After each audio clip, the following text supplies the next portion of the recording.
Welcome back to the channel. We all know that the living room is the heart of the home. It's where we binge watch our favorite shows, host our best friends, and occasionally take that perfect Sunday nap. But if your space is feeling a little meh lately, you're in luck.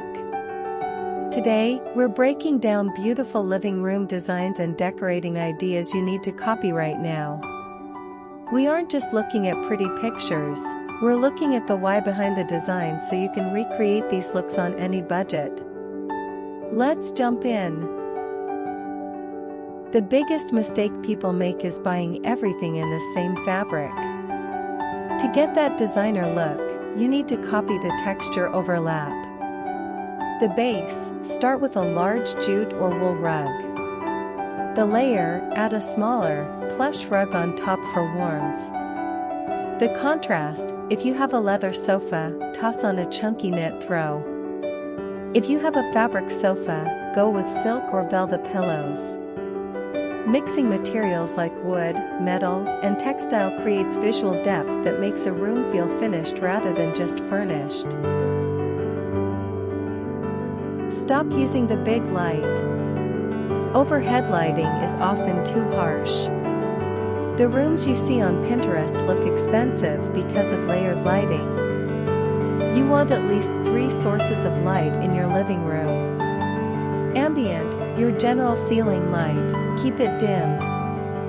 Task, a sleek pharmacy-style lamp next to your reading chair. Accent, this is the game changer.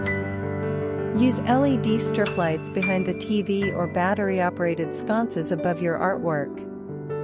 It adds an instant wow factor without the need for an electrician. Now, let's talk decor. If your coffee table looks cluttered, use the rule of 3. Group items in odd numbers to make them more pleasing to the eye. A classic combo to copy? A large horizontal element, like a coffee table book. A vertical element, like a tall vase with greenery. An organic element, like a bowl of stones or a scented candle. This creates a triangle of visual interest that looks intentional and sophisticated. Designing a beautiful home doesn't require a total renovation, it's all about these small, intentional shifts. Welcome back to the world of intentional living. Which of these tips are you going to try first? Are you a texture lover or a lighting fanatic? Let me know in the comments. If you enjoyed this deep dive, hit that subscribe button and give this video a thumbs up, it really helps the channel. I'll see you in the next one.